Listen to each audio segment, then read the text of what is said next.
1/4 of Ukraine's population is displaced. Why are more people leaving the country than seeking refuge within Ukraine? Many people who have fled the front line, who have left the cities or villages which have been occupied or which are just too close to the front line, they tried their luck in other parts of Ukraine, but the truth is the Ukrainian state doesn't really have many resources to support those people. And they try to seek refuge in the countries which do have the money to support them. How would that play into Putin's hands? He wants to make sure that nobody wants to live here. You don't have the younger people, then of course it undermines the whole future. And then he achieves his goals, because then Ukraine cannot continue to exist as an independent state. Hello and welcome to Connected. I'm Divya Gopalan. 1/4 of Ukraine's population is displaced. 3 years ago, Russia launched its full-scale invasion, triggering the largest forced migration in Europe since World War II. And now, as we enter the 4th year of this war, many are asking, when will it end? And perhaps just as urgent, when will millions of Ukrainians be able to return home? And if they choose not to, what is at stake for Ukraine, which was once one of Europe's most populous nations? We are now joined today by Inna Sovsun, a member of the Ukrainian Parliament, who is connecting with us from Kyiv. Thank you so much for being part of this program. I first want to ask you, and it may be a bit of a personal question, but beyond your role as the People's Deputy of Ukraine, that's the official term for MP, you are a mother. Has it ever crossed your mind to say, I want to take my child and my family out of here to a country that will be safe? Not really. The very first day of the war, when it all started, my son's dad, my ex-husband, he took our child away from Kyiv to the western Ukraine, to the family members, but we never contemplated leaving the country altogether. Even in the most scariest period, when Russian troops were around here in Kyiv, my son has always stayed inside the country. So no, I never thought about taking my son away from the country. It might sound illogical, but he's home, he's at school right now. I do feel the pressure of leaving in the wartime for a child here in Ukraine. When there is an air raid alert, which is a rather frequent occurrence, that they have to go to the shelter in their school. So the schooling is getting interrupted from time to time. But I do think it is important for me to be together with my son. I cannot leave my country. I don't want to leave my country. And we kind of got accustomed to living in this, which is a terrible thing to say, but this is just part of the reality. So we have to take it as it is. Saying that, many people have felt the pressure that you speak of, and I want to put it in numbers here. So let's take a look at the scale of displacement in Europe since February 2022. Now, at the start of the full-scale invasion, 13.5 million people, that's 1/3 of Ukraine's population, were displaced. Now, nearly half fled the country as refugees, while the rest remained in Ukraine, but they were forced to leave their hometowns. To break this down, the number of internally displaced Ukrainians within the country has gradually declined.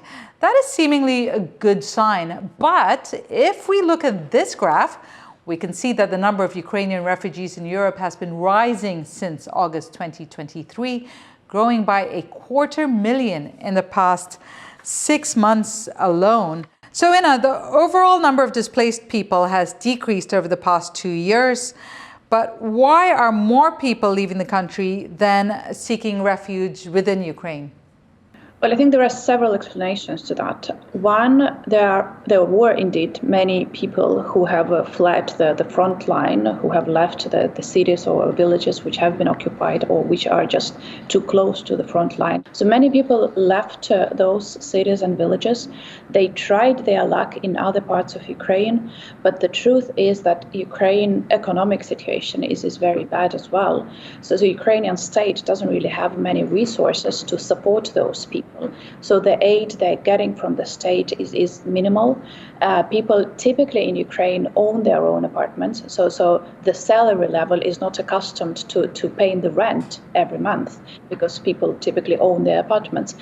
So you get a regular salary, but you can't really afford the rent then. So I think many people tried it and then figured out that they just can't, and they try to seek refuge in the countries which do have the money to support them, at least in the initial stage. Can you take us through or guide us through the scale of the demographic crisis now? What's at stake if the country continues to lose its population? Well, the truth is that people who we are losing most are younger people, those with families, women typically, some men as well, but typically women with children. We have around 600,000 kids of school age who are abroad right now. That's a significant portion of the population of the next generation. So that will mean that if they don't come back, we're gonna get into this demographic, hole, because we will not be able to get out of this just because there is no younger generation coming up. I mean, there is, but it's much smaller compared to slightly older generation. And even before that, we were in a very difficult demographic situation. But as of right now, we actually have more pensioners, people who are retired, than people who are actually employed. That means that for every employed, there is more than 1.1 or something like that, people who are retired. That's just the today's problem. But if this situation continues, that is going to be a terrifying situation. I'm terrified with those prospects because this means that people who are employed will have to decide whether they want to stay in the country and pay higher taxes because we have to support the older people. And there is no easy solution to that because you can't just, suddenly come up with the millions of grown-up adults, people who can get employed here. Even if the war stops, it's not going to be easy. And there are some observers and Ukrainian officials who say that this demographic situation that is being created or being sent to crisis level is part of Putin's strategy. So how would that play into Putin's hands in the efforts for Russia to take more control of Ukraine?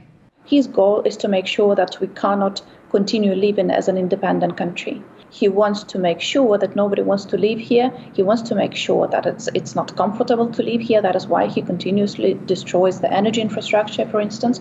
If we don't have the younger generation, then who's going to work for this country? Who's going to develop it? Who's going to, create the economy, innovation, culture, whatever? If you don't have the younger people, then of course it undermines the whole future. And then he achieves his goals, because then Ukraine cannot continue to exist as an independent state. So it's clearly part of his strategy. He hates Ukrainian statehood, and the best way to undermine this is not even by bombing the territory and the buildings, but by making sure that nobody wants to live here. Now, in the media, what we mostly see are the front lines and the areas of, where you're seeing attacks in Ukraine and destruction. But can you tell us about the areas which are relatively, and I again, stress this term, relatively, seen as safe? And is there a population, are we seeing movement to those areas? And is that being seen as an option for people who live in the areas that are coming under attack? I have a sort of anecdotal evidence. I have my hairdresser. She said that, yes, many of her clients left the country, left Kyiv. I live in Kyiv. They left the city in the early 2022. But now, like half of her clients are women who are from Kharkiv. So they, people in Kyiv thought that Kyiv is not safe, so they left. But people from Kharkiv, for them, Kyiv is a relatively safe area. But then if you move further west, especially like Zakarpattia, which is kind of beyond the mountains, they don't even have the curfew out there. It is considered generally very safe. If you look at the statistics of the development, of the construction of the new apartments blocks over there, they actually have a boom. They have many people coming in to live there just because they didn't have a single air attack there. So it's very safe there. It's almost like they don't really witness the war. I mean, to an extent, of course, but still. So yes, we see many people moving there. Right. I want to now pivot to the people who have chosen to leave and the situations they're facing. Now, in September of last year, the Norwegian government announced plans to tighten the process of granting asylum to Ukrainian refugees arriving from parts of Ukraine that it considers safe. That's areas mostly far from the front line. Alina Zubkovych, chairperson of the Stockholm-based Nordic Ukraine Forum, says the move will align Ukrainian asylum seekers with those from other countries. Take a listen. People in Norway understand that there are no safe zones in Ukraine because Russia didn't stop sending bombs, missiles, and anything else to Ukrainian cities. But I also understand that the intensivity might be different. Indeed, in the zone that are very close to the front line, and those those that are near the border with Poland or other neighbor countries. So this logic is clear to me. It's rather the issue of really equal rights to other refugees in the world. So this means that the policy at the beginning was just to help those who are in need for the time of the war, and with the expectation they will return back home. But it's always the same with the wars, that the longer war continues, the more chances that people will stay in the hosting society. So, Inna, what do you make of Norway's decision? Do you think it signifies a shift in public opinion or policy towards Ukrainian asylum seekers, especially in the European host countries? To an extent, but I also think that it does reflect somehow the kind of the hints given by the Ukrainian government as well. I think that the Ukrainian government, the president himself, have been pointing out to the problem that we need people to come back. So I do think that to an extent, I mean, Norway in general is rather accepting society, so they are very supportive towards Ukraine. So I wouldn't say it reflects the shift in their thinking about Ukraine, but I do think it reflects their talks with the Ukrainian officials, with the president, with the government, who are saying that we need people back here because we need someone to pay taxes here. But if you look at some other countries, there is a bit of a shift, and when we are hearing some evidence from some people saying that, I could feel that I'm not welcome here anymore. And then if you look at the countries where the biggest number of Ukrainian refugees are, like Poland or Germany, the truth is that a rather big portion of them are now employed, so they're not on welfare any longer.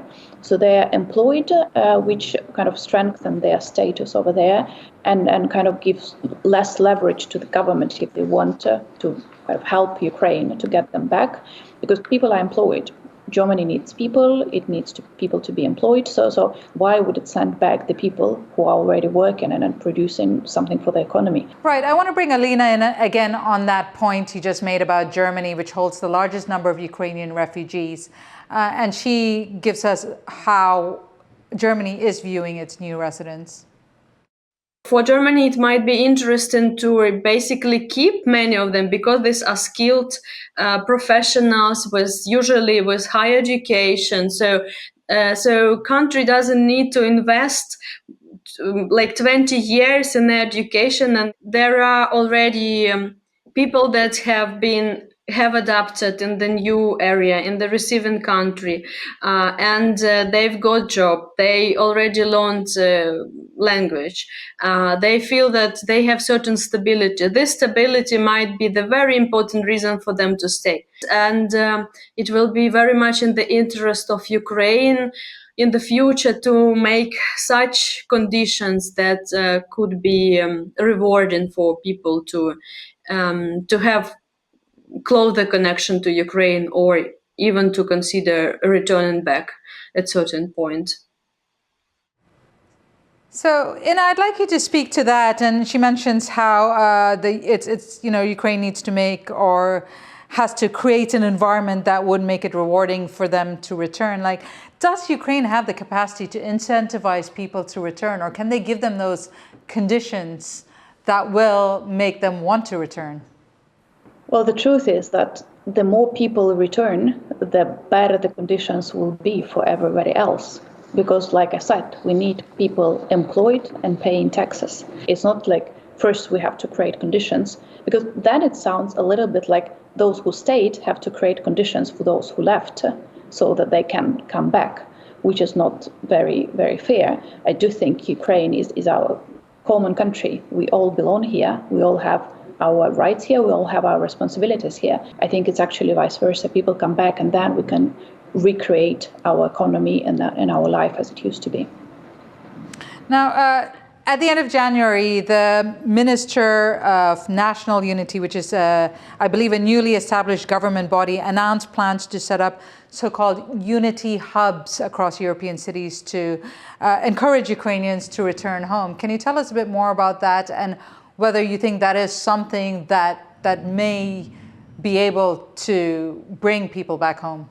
So I do think that having the points of contact is important, but we also have to understand the reasons why people will be willing to come back.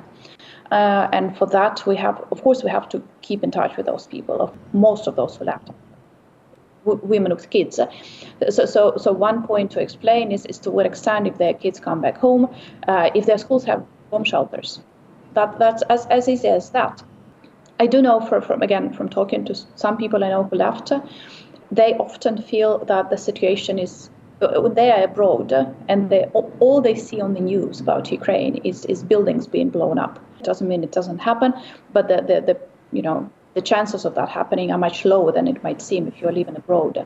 Again, not to paint a rosy picture that everything is fine here, but I do think that many people who left, they feel that the situation here is much worse than for us who stayed here. So I think just having that communication can actually be of help. So maybe that will help to an extent. But we have to address the very specific concerns that those people have. Right, and I want to quickly check in with Alina again here, and she talks about what happens after the war, and it may not be a given that Ukraine would tackle its demographic crisis and people would be immediately willing to return home. Take a listen. We need to accept and be ready that when the war will be over, even if it's temporarily, and there is the chances that certain number of people that are now in Ukraine, men, will be joining their families who are in Europe. There might be also this influx of people coming to Europe to reintegrate with the families. Inna, is this something the Ukraine's government is considering? That is a quite high risk. For our viewers over here, I will probably explain this, that as of right now, Ukrainian men from 18 till 60 cannot leave the country because they're obliged to serve in the military. So even if they're not serving, they cannot leave the country unless they have a special permit. So that is why right now there are indeed many families who are split with the children and a wife living abroad and a husband living here. He can be serving in the armed forces or not, but they are apart. And of course, it's not ideal. It's terrible, actually. It does have several consequences. I do know that, unfortunately, the rate of the divorce among those families is extremely big. I do already know myself some families who split up and then woman found a different partner in the country where she is currently living. So that would have very little chances of reintegrating the family. But of course, there would be some people who would leave the country as soon as the martial law is over and they are allowed to leave the country. they would be willing to leave to reintegrate with their family, or just because the economic situation here is not going to be perfect. So it is part of the reality that we understand. Of course, we do have a small hope that maybe the reintegration might go the other way, and women with children will come back here to Ukraine to reintegrate with their husbands and fathers. But it's very difficult to predict, and the sad fact is, I agree with Alina on that, the longer the war lasts, the smaller are the chances, unfortunately. So even if the war ends tomorrow, I think best case scenario that we can expect like a third of the people returning to Ukraine in the nearer perspective. We might try to attract them back home in the later stages, but again, if they establish themselves, if their kids go to school there for 5 years, what are the chances that they would be willing to come back here? Unfortunately, I think they're very, very small, and that's very sad for us. Right now, Russia occupies about 20% of Ukraine's territory. The Kherson region is part of, or is among that. Our reporter, Alexander Shin, who grew up there, is currently living in Taiwan, and he says it would be very difficult for him to return, especially if it remains under Russian occupation. But there are people who are choosing to move back to some of those areas. Can you explain who they are and the conditions they face? There are indeed some people who are moving back into the occupied territories. It's not a lot of people. It's typically to like 99% of the chances are that those are not people with kids, because they don't want to get back to the Russia-occupied territory with kids, because it's literally dangerous. What Russia is doing in the schools over there is terrifying. It's a huge propaganda machine, Soviet style. It's terrifying. So everybody with kids actually try to leave there, and nobody wants to come back there. But there are still families who would go back. I think the most typical explanation is that, well, they have some sort of household over there. So if they had a house, if they had a farm, if we talk about Kherson region, it's agricultural territory. So people own land over there, and they are afraid that if they don't come back right now, the Russians will just take over their private property, their land, their field, and so on and so forth. So they want to come back.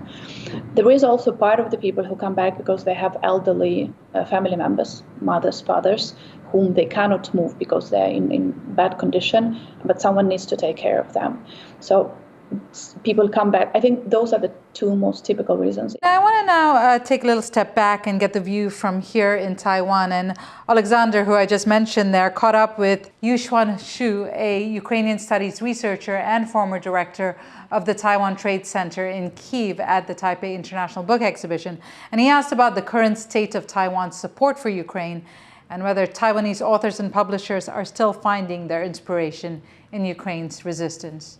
Unfortunately, we see, especially the past year, that the global attention to Ukraine is relatively waning. But still we see that Taiwanese publishers, authors, and translators, they are trying to present Ukraine or to use Ukraine as an important reference for our current situation now, to acknowledge the importance, also to remind Taiwanese why Ukraine is now still important for Taiwan, for Taiwanese readers and for Taiwanese audiences. So there are political scientists, there are military specialists, strategists that are writing books about how we could learn from the invasion, from the war happens in Ukraine. What could you tell us about the small role that Taiwan played in serving as a refuge for Ukrainians fleeing the war? Remember that 10 to 15 years ago, when I was learning Ukrainian, when I was studying in Ukraine, in Taiwan we have then only 10 to 15 Ukrainians staying here. But after the full-scale invasion 3 years ago, now we have around 250 to 60 Ukrainians, which enables us to have many different Ukrainian communities here. So as we have these young minds now learning Chinese, studying Taiwanese history, Taiwanese culture, certainly impact will be made, for our bilateral relations, in humanitarian aid, in cultural exchange, in artistic exchange, also in academic or different fields. Like, it is really happening. And we can see that Taiwan now is a true friend and genuine friend to Ukraine. As we leave this show today, what would be your message to the people of Taiwan and why it is important for us here to continue keeping our attention on Ukraine, and perhaps not just for us, but also internationally, why Ukraine, the developments in Ukraine are so important to the rest of the world? Well, because we are fighting against the global evil. It's not just, a regional conflict. It's a conflict of civilizations. It's a conflict of different ideologies. We're just on the forefront of that.